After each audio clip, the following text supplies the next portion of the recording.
Bienvenidos a este video, estudiantes miembros de la Cátedra de Estática de la Escuela de Ingeniería Electromecánica del Tecnológico de Costa Rica.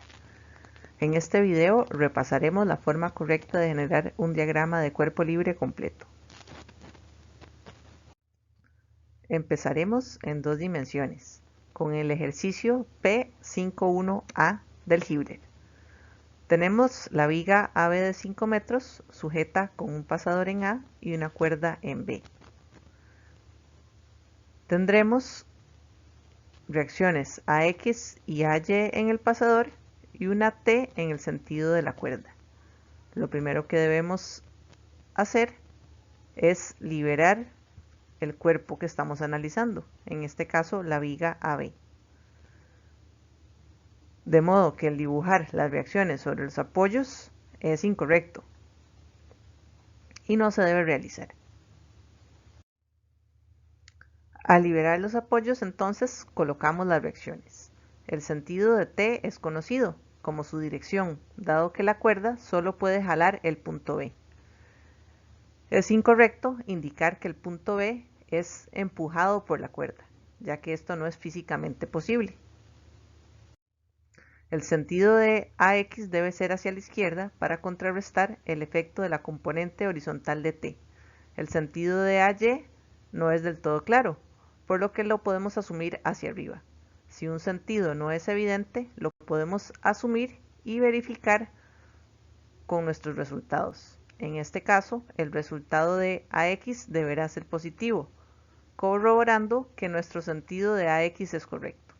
AY podría ser positivo o negativo, con lo cual AY iría hacia arriba o hacia abajo, dependiendo de la respuesta que obtengamos. Una respuesta positiva significará que nuestra suposición inicial del sentido es correcta. Una respuesta negativa implicará que el sentido correcto es opuesto al asumido inicialmente. Finalmente, debemos incluir todas las cotas entre nuestros puntos de interés y ángulos para poder calcular correctamente todas nuestras sumatorias. En este caso hay tres incógnitas, las magnitudes T, AX y AY, que podríamos averiguar con las tres ecuaciones de equilibrio disponibles: sumatoria de momentos, sumatoria de fuerzas en X y sumatoria de fuerzas en Y.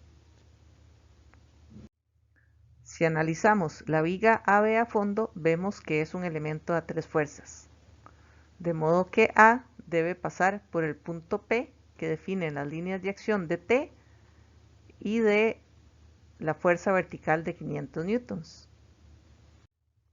El ángulo θ al que actúa A lo podemos obtener de la geometría y nuestras incógnitas se reducirían a la magnitud de T y a la magnitud de A. Para el problema D, aislamos al elemento AB. Tenemos una fuerza externa de 500 newtons actuando con un triángulo de pendientes 3, 4, 5.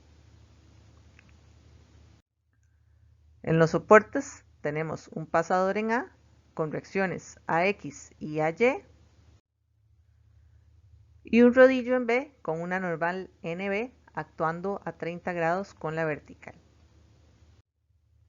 Finalmente, debemos incluir todas las cotas entre nuestros puntos de interés y ángulos para poder calcular correctamente todas nuestras sumatorias.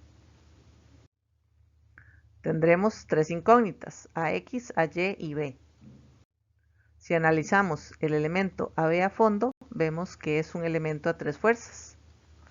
De modo que A debe pasar por el punto P, que definen las líneas de acción de la fuerza de 500 newtons y la normal NB. El ángulo θ al que actúa A lo podemos obtener de la geometría, un poco más compleja en este caso, y nuestras incógnitas se reducirían a la magnitud de NB y la magnitud de A.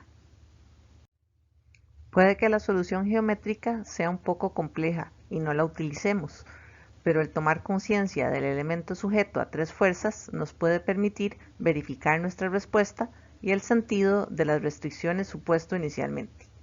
En este caso, AY en realidad sería hacia abajo, contrario a lo asumido inicialmente.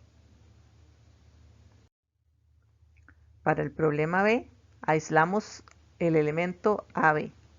Colocamos el momento externo de 600 Nm en el sentido horario. Para las reacciones, tenemos una normal en B, en sentido derecho, y un pasador en A con reacciones AX y AY. Incluimos las cotas entre nuestros puntos de interés para tener un diagrama completo. Tendremos entonces tres incógnitas, AX, AY y B.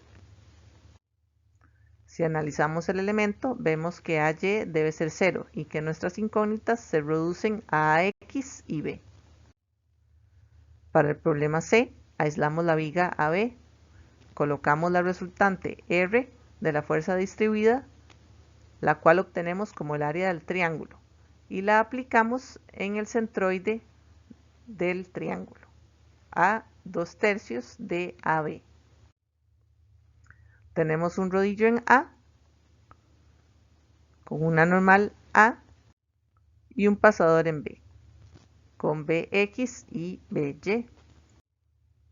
Incluimos las cotas necesarias para un diagrama completo. Tenemos tres incógnitas, A, BX y BY. Si analizamos el elemento, vemos que BX debe ser 0 y que nuestras incógnitas se reducen a y BY. Para el problema E, aislamos la viga AB. Colocamos la resultante R de la fuerza distribuida, la cual obtenemos como el área de los dos triángulos, y la colocamos en el eje de simetría del área. Tenemos un elemento con conexión fija a un collar sobre una barra lisa en A que nos genera una normal NA y un momento MA, y un rodillo en B con una reacción NB. Incluimos las cotas necesarias para un diagrama completo. Tenemos tres incógnitas, NA, MA y NB. Si analizamos el elemento, vemos que NA debe ser 0 y que nuestras incógnitas se reducen a MA y NB. Veamos este otro ejemplo, el problema 5.144 del Bedford. Nos dicen, la barra de la figura está conectada mediante soportes de pasador a los collarines que se deslizan sobre las dos barras fijas. Su masa es de 10 kilogramos, tiene 1 metro de longitud y su peso actúa en su punto medio. Ignore la fricción y las masas de los collarines. El resorte está sin elongar cuando la barra está vertical, cuando alfa es igual a 0 grados. Y la constante del resorte es K igual a 100 newtons entre metro. Determine los valores de alfa en el rango de 0 a 60 grados para los cuales la barra se encuentra en equilibrio. Aislamos la barra AB. Incluimos el peso de una masa de 10 kilogramos o 98.1 newtons a la mitad de la barra, actuando verticalmente a alfa grados con respecto a la barra AB. Colocamos las normales en los collarines, vertical hacia arriba en A y horizontal hacia la izquierda en B. Indicamos la fuerza del resorte, hacia arriba, dado que el resorte se elonga al mover la barra desde 0 grados hasta el ángulo alfa. La fuerza del resorte la podemos calcular como K por delta L, donde delta L sería la distancia que baja el punto B, es decir, 1 menos coseno de alfa. Incluimos las cotas necesarias para un diagrama completo. Tenemos entonces tres incógnitas a calcular, NA, NB y alfa.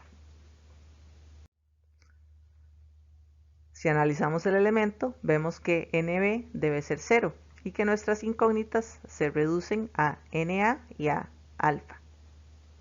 Veamos este último ejemplo en dos dimensiones, el ejercicio 429 del BIR. Nos dicen, se aplica una fuerza P con magnitud de 280 libras al elemento ABCD, el cual se sostiene mediante un pasador sin fricción en A y por medio del cable CED.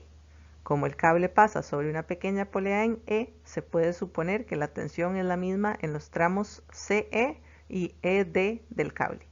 Para el caso en que A es igual a 3 pulgadas, determine la tensión en el cable y la reacción en A.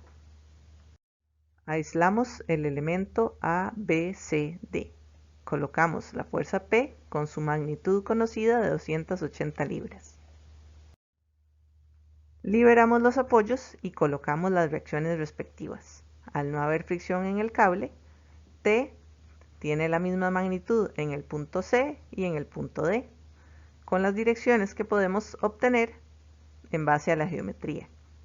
T actúa en el punto D con un triángulo de pendientes 7, 24 y 25, o a un ángulo θ de 16.26 grados, y actúa en D horizontalmente hacia la derecha.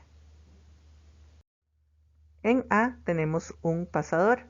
AX debe ir hacia la izquierda para contrarrestar el efecto de T en C y en D, mientras que AY debe ser en sentido hacia arriba para equilibrar el efecto de P y el efecto de T en el punto C. Finalmente, incluimos las dimensiones para un diagrama de cuerpo libre completo.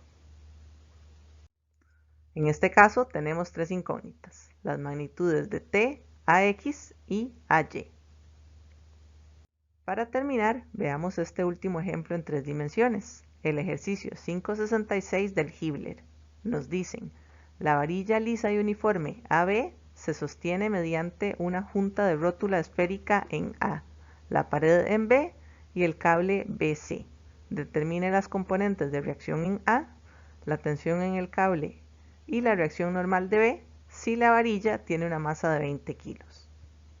Aislamos la barra AB. Incluimos el peso de una masa de 20 kilos o 196.2 newtons a la mitad de la barra.